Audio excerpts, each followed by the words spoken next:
Hi, sir. So you must be under a lot of pressure right now. I think film is releasing next week, and like everyone, you also must be expecting a lot of, how are you feeling right now? Expectation கொஞ்சம் ஹெவியாகவே இருக்குது. நான் இவ்வளோ எதிர்பார்க்கல.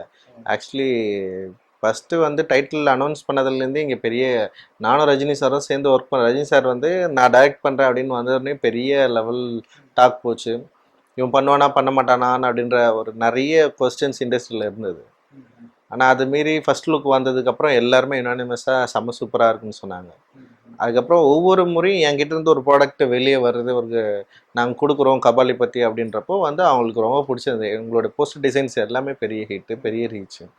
அப்புறம் teaser first டைமாக release பண்ணுறப்போ அதுவும் பெரிய ஹிட்டு. அப்புறம் சாங்ஸும் வந்து ரொம்ப எல்லாருக்கும் பிடிச்ச சாங்ஸாக பெரிய ஹிட்டாக மாறுறப்போ வந்து எக்ஸ்பெக்டேஷன் லெவல் அதிகமாகிட்டே இருக்குது, ப்ரெஷரும் அதிகமாக இருக்குது. எனக்கு என்னென்னா வந்து அப்போ இதில் ஒரே ஒரு விஷயம் என்னன்னா, ஒரு கான்ஃபிடென்ட் மட்டும் அதிகமாகிட்டே இருக்குது. எனக்கு பயம் இருக்குது, படம் வந்து மக்களுக்கு என்னவா இருக்கும், எப்படி எடுத்து நிச்சயமாக கன்ஃபார்மாக மக்களுக்கு ரொம்ப பிடிச்ச படமாக அது இருக்கும், அதை நான் அஷூரன்ஸ் பண்ணுறேன். ஆனால் அதை மீறி வந்து இந்த படம் எந்தளவுக்கு ஹிட்டு அப்படின்ற ஒரு இது இருக்குது இல்லை, அதுக்குள்ளே நம்ம யோசிக்கிறப்போ கொஞ்சம் பயம் இருக்குது. ஏன்னா இது வெறும் ஆக்ஷன் மூவி மட்டும் இல்லாமல் இதுக்குள்ளே எமோஷ்னல் வேல்யூவும் இருக்குது. அது மக்கள் எப்படி கனெக்ட் பண்ணிக்கிற போகிறாங்க அப்படின்றதுக்காக நான் வெயிட் பண்ணுறேன். அவங்களுக்கு ரொம்ப பிடிச்ச சந்தோஷமான ஒரு படமாக நிச்சயமாக இது மாறுன்ற நம்பிக்கை இருக்குது. ஆனால் எக்ஸ்பெக்டேஷனை பார்க்குறப்போ கொஞ்சம் பயமாக இருக்குது. இது உங்களுக்கு பத்துமா பத்தாதா, இல்லை இது வந்து பயங்கரமாக அவங்களை திருப்திப்படுத்தும் அப்படின்னு நிறைய யோசிச்சுட்டே இருக்க தோணுது. ஒரு பயம் இருக்குதான் செய்யுது.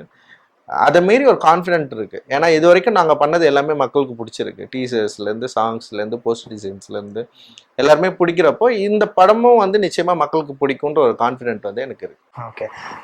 Have you met Rajni sir before, or was this for Kabali? Was it the first time that you're meeting him? நான் ஃபர்ஸ்ட் டைம் மீட் பண்ணது வந்து அவருக்கு தெரிஞ்சிருக்காது. ஏன்னா கோவா படம் வந்து சௌந்தர்ய ரஜினிக்கு அந்த படம் படம் அவங்களுடைய படம் அது. அப்போ படம் பார்க்குறப்போ ஒரு முறை ஃபர்ஸ்ட் டைமாக மீட் பண்ணியிருக்கேன். அதுக்கு முன்னாடி சென்னை 28 அண்டர் 100வது நாள் ஃபங்க்ஷனுக்கு வந்து அங்கே அவரோட குரூப் ஃபோட்டோவில் நான் நின்று இருக்கேன். So could you describe in detail how meeting with Rajinikanth was, especially when the film was decided? Actually இது வந்து நான் கோவா ஒர்க் பண்ணுறப்போ எனக்கு சௌந்தர்ய ரஜினிகாந்த் வந்து பார்ப்போம். கோவா நான் வெங்கட் பிரபு சார்கிட்ட ஒர்க் பண்ணுறப்போ அந்த படம் முடிச்சதுக்கப்புறம் நான் படம் பண்ணலான்னு வெளியே வரப்போ சௌந்தர்யா அவங்க தான் வந்து படம் பண்ணுறதா இருந்தது. அட்டகத்தி வந்து அவங்க தான் கதை கேட்டு ஃபஸ்ட்டு ப்ரொடியூசராக அவங்க கதை கேட்டு நான் பண்ணுறேன்னு சொல்லியிருந்தாங்க. ஆனால் சில விஷயங்களால் அவங்களால பண்ண முடியாமல் போச்சு. நான் மெட்ராஸ் முடிச்சதுக்கப்புறம் வந்து மெட்ராஸ் ஒரு நாள் வந்து ரஜினி சார் பார்த்துட்டு எனக்கு ஒரு நைட் ஃபோன் பண்ணார். ஃபோன் பண்ணி செம்ம சூப்பராக இருக்குக்கண்ணா, கலக்கிட்டீங்க, சான்ஸே இல்லை, கேரக்டர்லாம் சூப்பராக இருக்குன்னு சொன்னார். நான் ரஜினி சார் எப்போவுமே எந்த படம் பார்த்தாலும் வந்து வாழ்த்து சொல்லுவார், நல்லா இருந்ததுன்னா நிச்சயமாக ஃபோன் பண்ணி சொல்லுவார். அப்படி தான் அதை சொன்னார். நான் கேட்டு ரொம்ப சந்தோஷப்பட்டு நானும் ட்வீட் பண்ணி இந்த மாதிரி ரஜினி சார் எனக்கு வந்து ஃபோன் பண்ணியிருந்தாருன்னு சொல்லிட்டு. அதுக்கப்புறம் நான் வந்து ஸ்டுடியோ கிரீனுக்காக சைன் பண்ணேன். அவங்களுக்கு சைன் பண்ணிட்டு நான் வந்து படம் பண்ண ஆரம்பிச்சிட்டேன். அப்போ தான் சௌந்தர்யா அவங்க கூப்பிட்டாங்க, நம்ம பண்ணலாம் படம்னு சொல்லிட்டு. அப்போ ஹீரோஸில் இருந்தாங்க அவங்க. அப்போ கூப்பிட்டாங்க, நம்ம பண்ணலான்னா இல்லை நான் எல்லாம் வந்து ஸ்டுடியோவில் சைன் பண்ணிட்டேன் சாரி அப்படின்னு சொல்லிட்டு. அப்புறம் அவங்க வந்து நம்ம ஃப்யூச்சரில் பண்ணலாம் ரஞ்சித், யோசிச்சுக்கோங்க அப்படின்னு சொன்னாங்க. சரின்னு சொல்லிட்டு நான் அப்படி இருக்கிறப்ப திடீர்னு வந்து ஒரு ஒரு 2 மாதம் கழிச்சு கூப்பிட்டப்போ வந்து திரும்ப என்னென்னலாம் பண்ணிருக்கீங்க கேட்டுட்டே இருக்கிறப்போ சொன்னாங்க, அப்பா வந்து நெக்ஸ்ட்டு படம் பண்ணலான்னு இருக்காரு, அதனால் டைரக்டர் யார் கூட சேர்ந்து பண்ணலான்னு இருக்கிறப்போ வந்து உங்கள் பேரும் வந்தது ரஞ்சித் அப்படின்னா. எனக்கு செம சர்ப்ரைஸ், என்ன அது அப்படின்னு யோசிக்கிறப்போ நான் சொன்னேன், இல்லைம்மா என்ன எப்படி சொல்லிட்டீங்க, நான் பண்ணதே அட்டகத்தி, மெட்ராஸ்ன்னு ஒரு 2 படம், அது வேறு மாதிரியான படங்கள், ரொம்ப ஒரு மாதிரி படம், ரியலிஸ்டிக்கு. ஆனால் ரஜினி சார் வந்து இது நான் எப்படி செட் ஆகும் அப்படின்னு எனக்கு தெரியல, யோசிக்கவே முடியல. ஆனால் என் பேர் சொல்லியிருக்கான்றப்ப எனக்கு பயங்கர சந்தோஷமாக இருக்குது அப்படின்னு சொன்னேன். நீங்கள் ஏதாவது லைன் தான் சொல்லுங்களேன் அப்படின்னு சொன்னாங்க. நான் திரும்பவும் கேட்டேன், கன்ஃபார்மாக யோசிச்சுங்க, ஏன்னா மெட்ராஸ் என் சாருக்கு பிடிக்கும். உடனே அவங்க சொன்னாங்க, மெட்ராஸ் எங்களுக்கு ஃபேமிலியே ரொம்ப பிடிக்கும், அப்பாவுக்கு ரொம்ப பிடிச்ச படம், அதனால தான் வந்து ஒரு யங் டைரக்டர் கூட சேர்ந்து ஒர்க் பண்ணணும்னு நினச்சாங்க. உங்கள் பேர் வந்து சொன்னோடனே நான் வந்து எனக்கு ரஞ்சித் ரொம்ப நல்லா தெரியுமேப்பா, நான் பேசுகிறேன்னு சொல்லிட்டு நானே கூப்பிட்டு பேசினேன் அப்படின்னு சொன்னோன்னே எனக்கு பயங்கர சர்ப்ரைஸு, சந்தோஷம். சரி என்ன பண்ணலான்னு சொல்லிட்டு யோசிக்கிறப்ப நான் ஒரு 2 லைன் சொன்னேன். ஒன்று வந்து இந்த மலேசியன் கேங்ஸ்டரை பற்றியும், இன்னொன்று வந்து சூப்பர் நேச்சுரல் ஸ்டோரி, ஒன்று ஒரு சயின்ஸ் ஃபிக்ஷன் மாதிரி ஒன்று பண்ணலாம் அப்படின்ற மாதிரி 2 லைன் சொன்னேன். அவங்களுக்கு என்னன்னா இதுதான் ரொம்ப பிடிச்சிருந்தது, இது நம்ம அப்பா கிட்ட சொல்லலாம் அப்படின்னு சொன்னாங்க. நான் ஏதோ கேட்குறாங்கன்னு சொல்லிட்டு விட்டோம். உடனே அவங்க வீட்டுக்கு போயிட்டு நான் ஒரு 12:30க்கு மீட் பண்ணுறேன்னா ஒரு 1:30க்கு அவங்க ஃபோன் பண்ணுறாங்க, அப்பாவுக்கு இந்த லைன் சொன்னால் ரொம்ப பிடிச்சிச்சு, ஒர்க் பண்ணுங்க அப்படின்னு. என்னடா இது, ஏன்னா நம்ம யோசிக்கவே இல்லை இந்த மாதிரி எல்லாம் நடக்கும்லாம் யோசிக்கவே இல்லை. நான் யோ ரஜினி வச்செல்லாம் நம்ம படம் பண்ணணும்னு யோசிக்கவே இல்லை எனக்கு. ஏன்னா நான் பண்றது அட்டகத்தி மெட்ராஸ்ன்றப்போ வேற யோசனைக்குள்ள வேற ஒரு பாலிடிக்ஸை பேசிட்டு நம்ம போயிட்டு இருக்கிறோம். அதை நோக்கி நம்ம போயிட்டு இருக்கிறப்போ நம்ம எதுக்கு அவர் கூப்பிடுவாருலாம் நான் யோசிச்சதில்ல. அவர் யோசிச்சது பெரிய விஷயம். அப்போ நான் வந்து சரி நான் சொன்ன லைன் வந்து டெவலப் பண்ண ஆரம்பித்தேன். அது ஒரு மலேசியன் கேங்ஸ்டர் அப்படின்றப்போ நான் கோவா வந்து ஷூட் பண்ணுறப்போ அது கோவாவோட நிறைய படத்துல முக்கியமான போர்ஷன்ஸ் நிறைய வந்து என்ன பண்ணுவோம்னா மலேசியா லங்காவில தான் ஷூட் பண்ணோம். அப்போ வந்து ஒரு 35 days வந்து நான் மலேசியாவில் போயிட்டு இருந்தேன். அப்போதான் நான் ஃபர்ஸ்ட் டைமா மலேசியா போறேன்.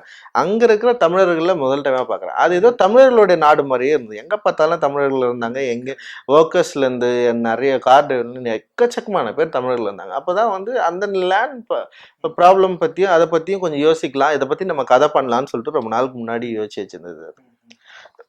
அப்போ சாரை மீட் பண்ணிட்டு வரப்போ வந்து ஒரு கேங்ஸ்டர் மாதிரி வந்து பண்ணலாம் அப்படின்னு யோசிக்கிறப்போ அப்போ வந்து நான் திரும்ப அந்த மலேசியாவுடைய லேண்ட்ஸ்கேப் பற்றியும் மலேசியாவுடைய மக்கள் பற்றியும் அங்கே இருக்கிற தமிழர்கள் பற்றியும் ஒர்க் பண்ண ஆரம்பித்தேன். ஒரு பெரிய டீட்டெயில்டான ஒர்க் வந்து எனக்கு கிடச்சிது. அங்கே இருக்கிற கேங்ஸ்டர் செம்ம, அப்புறம் அங்கே இருக்கிற நம்பருங்க, அப்புறம் அங்கே இருக்கிற தமிழர்களோட பிரச்சனை, அங்கே இருக்கிற அந்த மாதிரி எல்லாமே வந்து சேர்க்குறப்போ அது பெரிய சூப்பரான ஒர்க்காக மாறிச்சு. ஆனால் வந்து திரும்ப என்னை வந்து சௌந்தர்யா கூப்பிடல.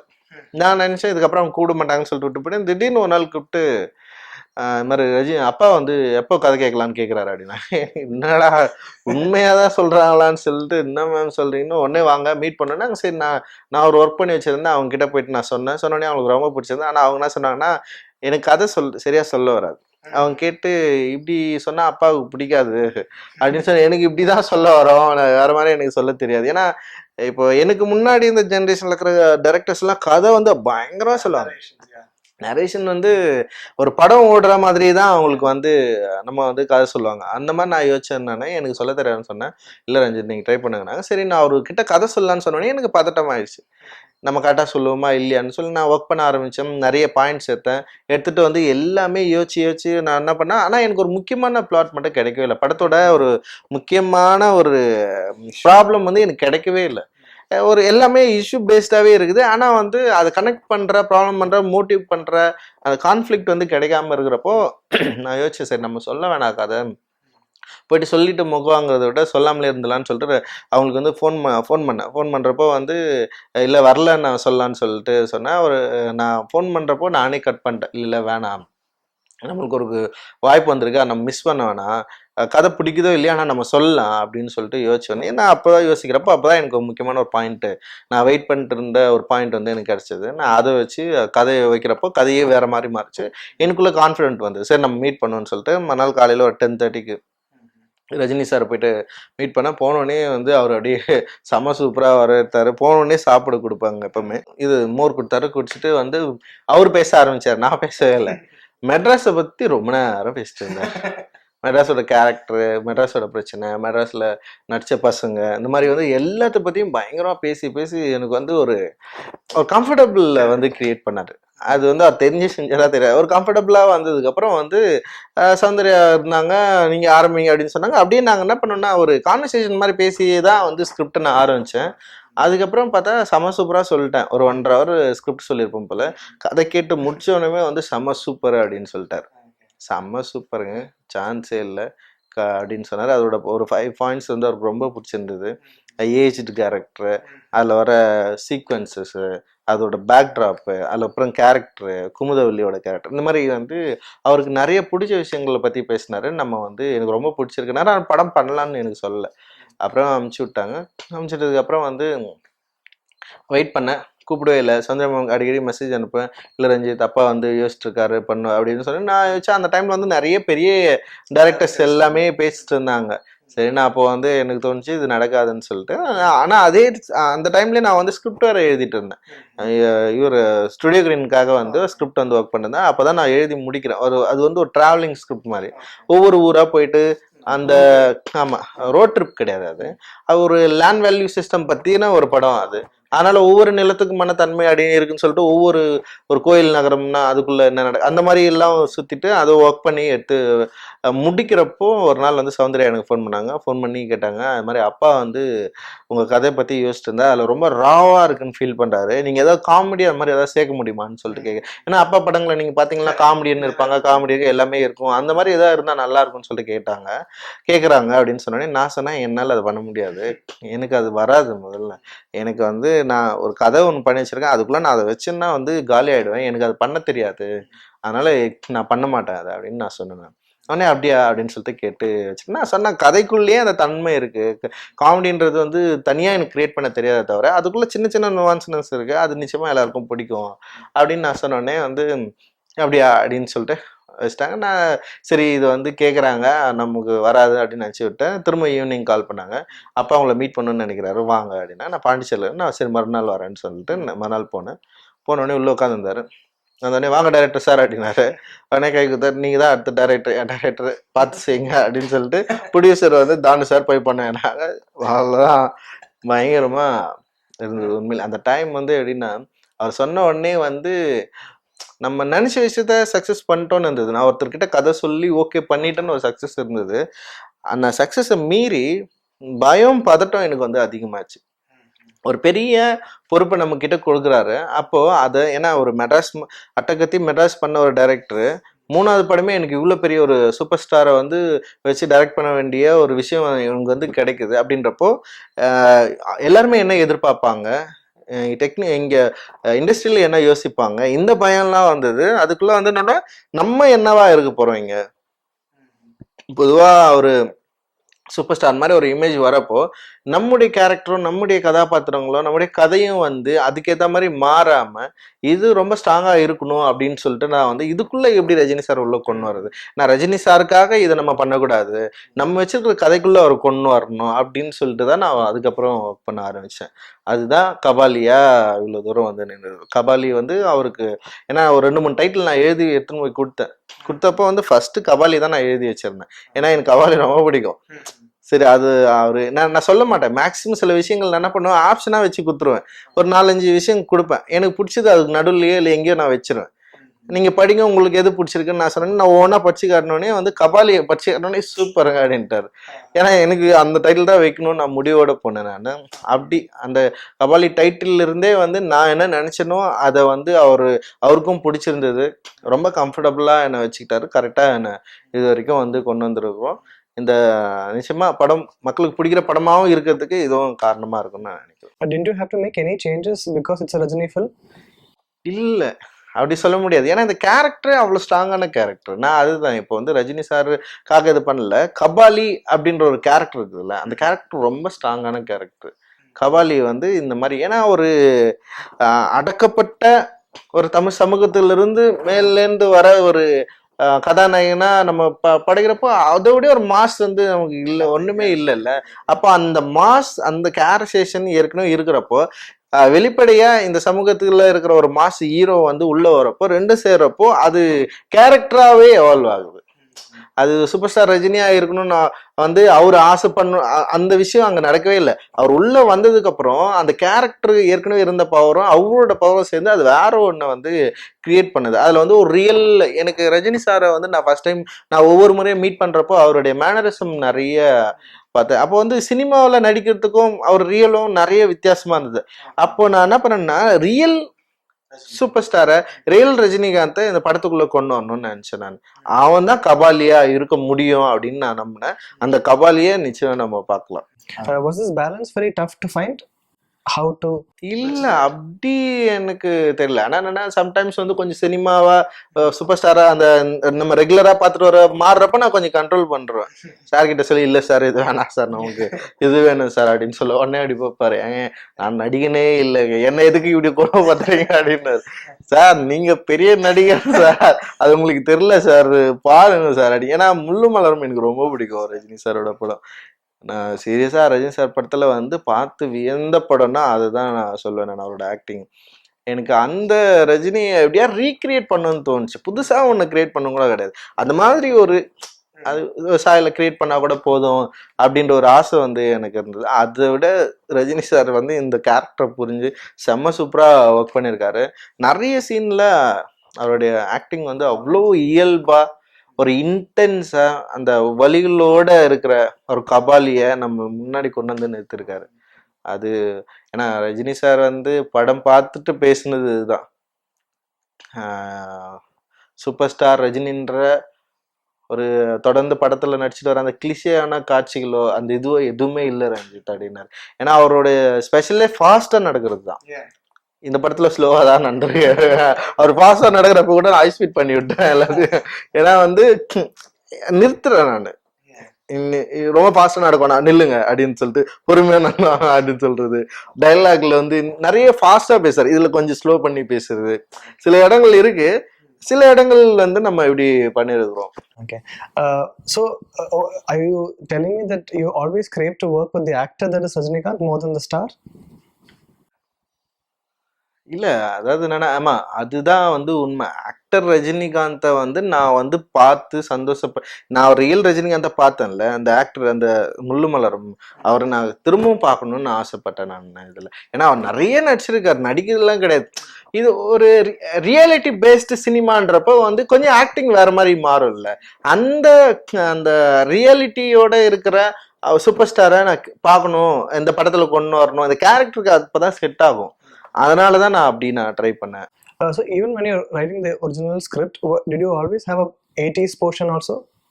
ஆமா ஆமா. And is that what no கதையோட தேவையே அதுதான். கதை வந்து எங்க ஆரம்பிக்குதுன்னா 1990களுக்கு பின்னாடி இருந்து ஆரம்பிக்குது.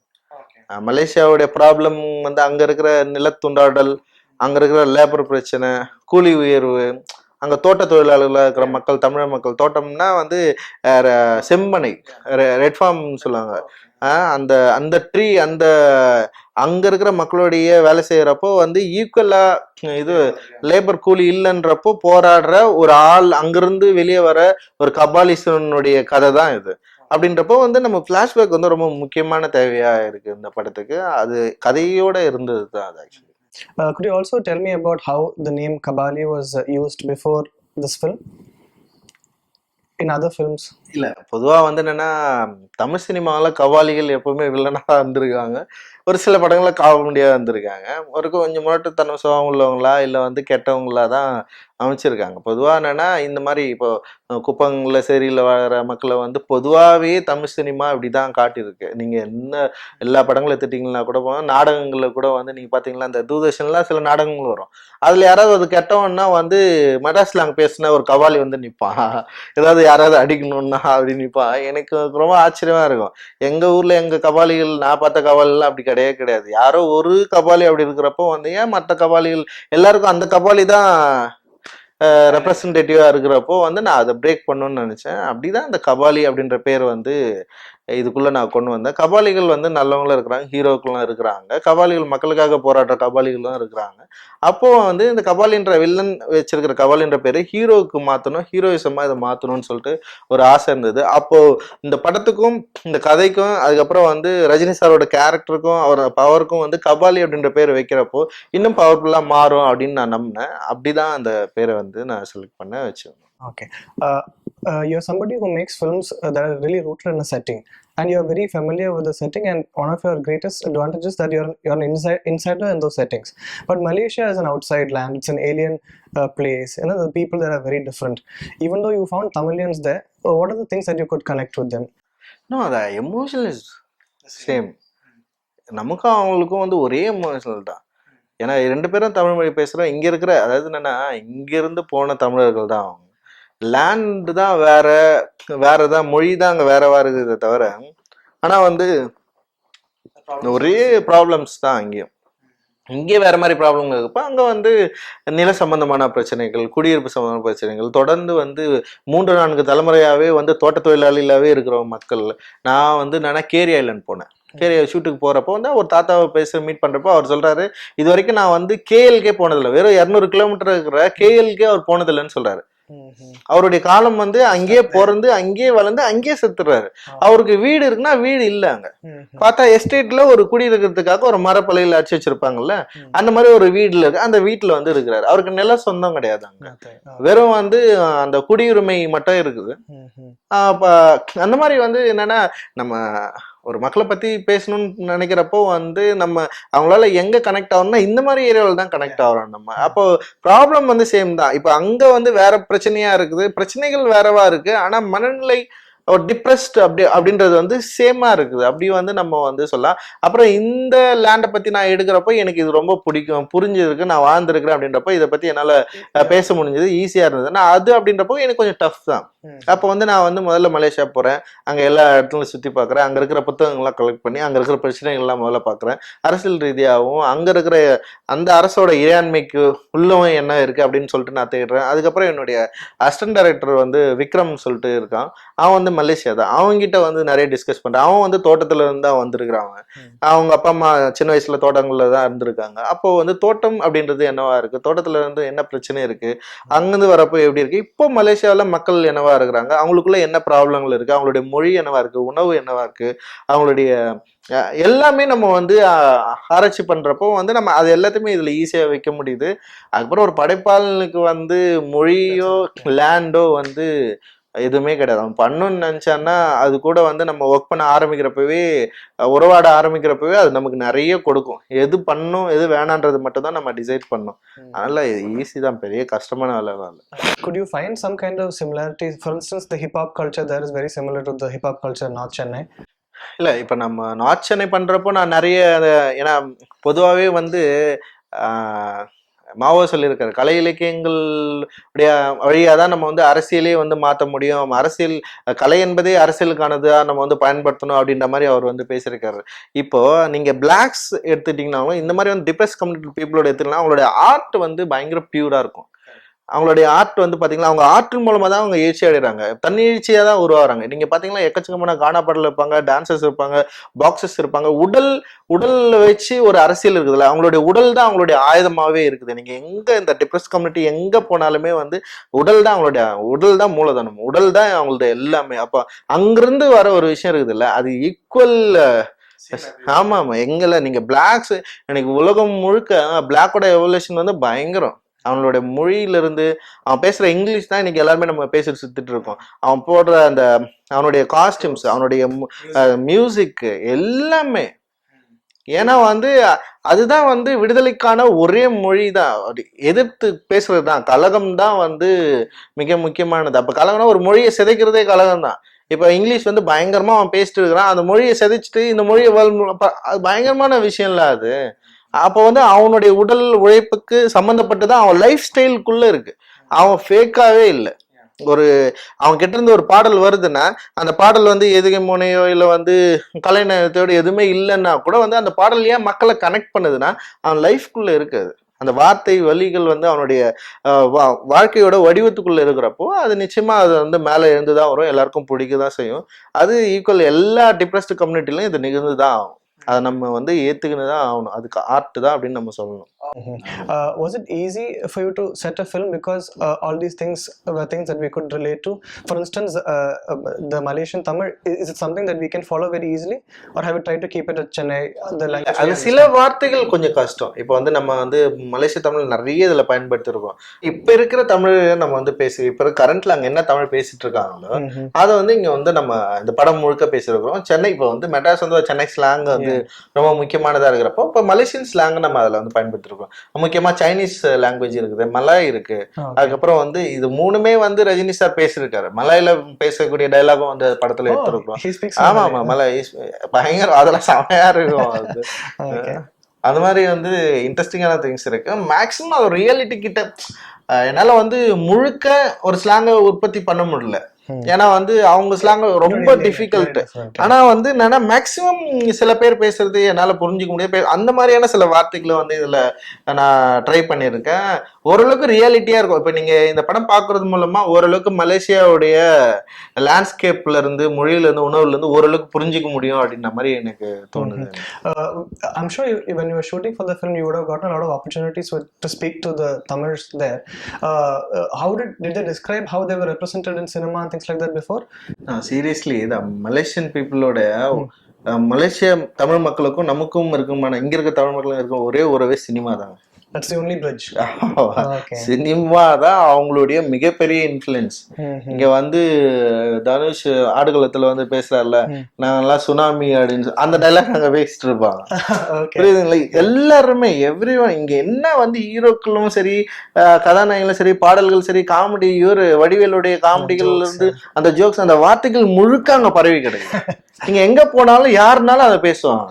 சினிமாவோட இன்ஃப்ளூயன்ஸ் வந்து ரொம்ப ரொம்ப அதிகம். அதுவும் தமிழ் சினிமாவோட இன்ஃப்ளூயன்ஸ், தமிழ் சினிமா தான் அவங்களுக்கு வந்து மிகப்பெரிய ஒரு இதுவே. இங்கிருந்து தான் நிறைய போகுது இந்த ப்ராப்ளம்ஸ். இங்க சினிமாவில் நடக்கிற ப்ராப்ளம்ல நிறைய உண்மை நம்பி அங்க பாக்குறவங்க உண்டு.